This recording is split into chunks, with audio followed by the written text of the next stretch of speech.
Good afternoon, Standard 10 student at Bosco Academy. Here, in electricity, current electricity, there was 3 chapters. One chapter was removed from the board, so only 2 chapters left. Chapter 8 and 9. And chapter 8 is very important chapter. So maximum question will come in the examination from this chapter, current electricity, chapter number 8. So what is this in chapter? You have a study in 7, 8 and 9 also.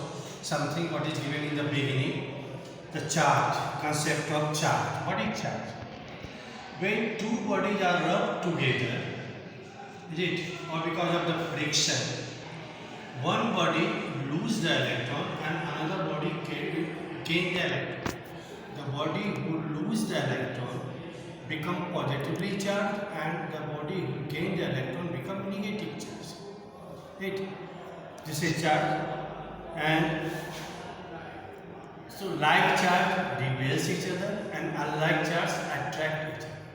But these charges are not allowed to flow, then it is said to be static electricity that you have studied in 9. And the charge which flow, that is not current electricity. We have to study this one, current electricity. There are smaller unit of charge, millicoulomb. What is 1 millicoulomb? 1 millicoulomb is equal to 10 to the power minus 3 coulomb. Microcoulomb, 1 microcoulomb is equal to 10 to the power minus 6 coulomb. And nanocoulomb, 1 nanocoulomb is equal to 10 to the power minus 9. Now current. Current we can say in terms of charge, we can say rate of flow of charge per unit time is known as current. Rate of flow of charge per unit time is known as current.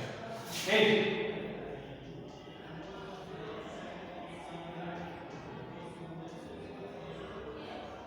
So rate of flow of charge per unit time is known as current. So what is the unit of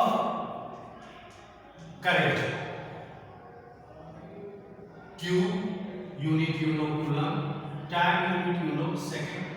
So coulomb per second is equal to 1 ampere. So unit of current is ampere. And ampere is equal to, ampere is equal to coulomb per second. This is the unit of current. Now, flow of current.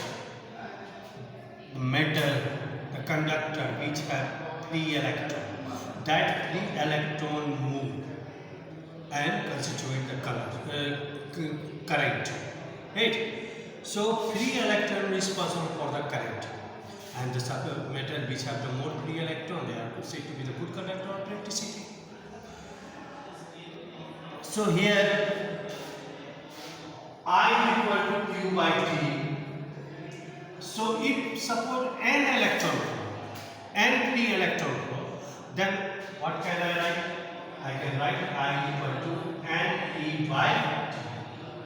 N electron flow in per unit time T, where n is number of electrons, E stands for electrons. So I is equal to n E by T.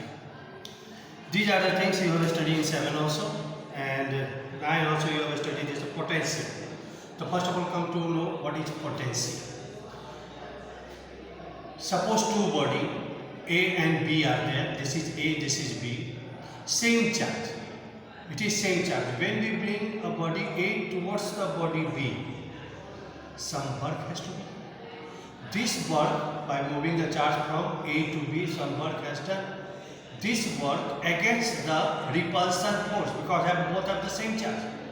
So this work is done against the repulsion force. This is one point. Another. Now suppose this is A and B. This is positive, this is negative. Now opposite charge, there will be attraction. When we move one body from towards the another having the different charge, then the work is done against the force of attraction. So these work, whether it is repulsion or attraction, the work done against this repulsion force or attraction force is known as potential. Is it? So what is the definition of the potential? The potential at a point is defined before that. But when we consider these 2 points are at infinity, when these 2 points are infinity, then there will be no repulsion. Supposed to consider to be no repulsion, no attraction. Then potential is 0 at infinity. So we will define the potential in terms of infinity. How will we define? The definition is the potential at a point is defined as the amount of work done per unit charge in bringing a positive charge from infinity to that point. This is the definition of potential. And V is equal to, so we can write V is equal to, potential is equal to W by Q. Now what is the unit of V? Potential.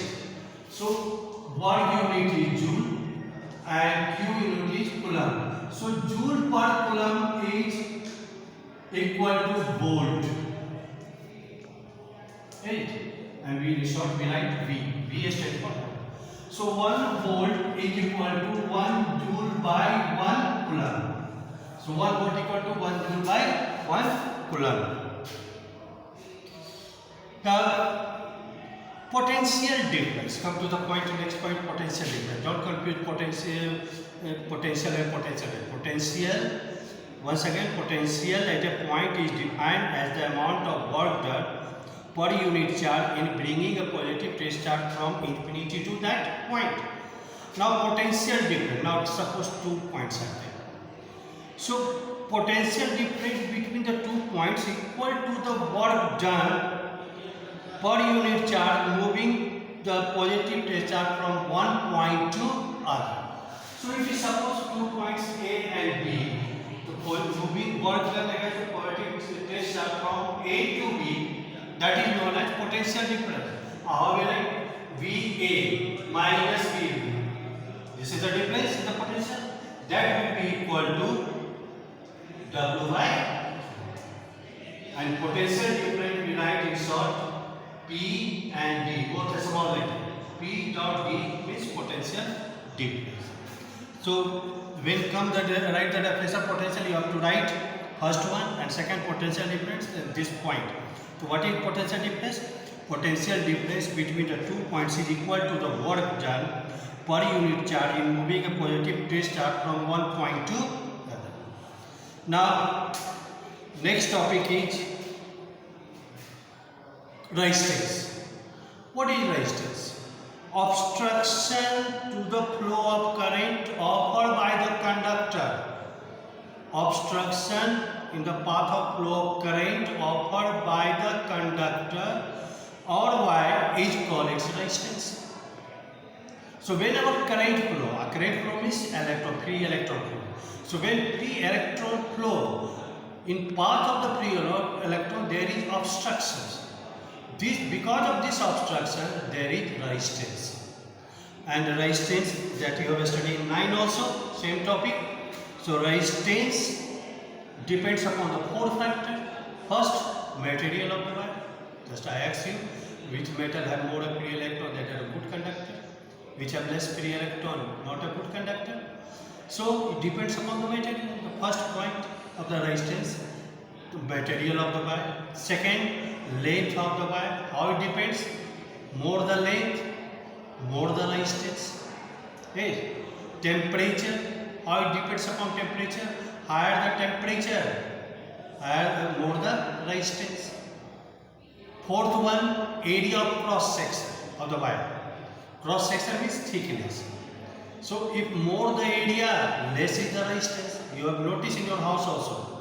Wherever you have to draw the heavy current, we use the thick wire, not the thin wire. Why we use the thick wire? Because the thick wire area of cross section is more. So if area of cross section is more, resistance will be less. When the resistance will be less, more current will be flow. So this is about the resistance. What is the unit of the resistance? You know, ohm. That is ohm. And what is the notation of ohm? This is the notation of ohm. Right. Now, what is the Ohm's law? This is very, very important. Current flowing in a conductor is directly proportional to the potential difference. Current flowing conductor is directly proportional to the potential difference, provided this what must you have to write, provided temperature is constant. Once again, current flowing in a conductor is directly proportional to the potential difference provided temperature is constant, means V proportional to I. This is Ohm's law. When we remove the sign of proportion, we have to put a constant I. Is it? So I is equal to V by R. Now see here, if both I and R are inversely proportional. If R is more, current will be less, current will be more. If R in resistance is less, more current will be. So these are the factors. Then one more topic here today.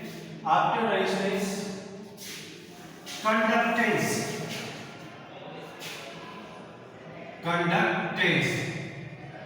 Conductance means reciprocal of resistance is conductance.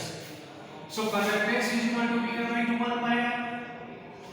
Because reciprocal of the resistance is conductance. What is the unit of conductance? So 1 by R unit is ohm, or we can write ohm minus 8. And in detail I will explain you the next video. Thank you very much.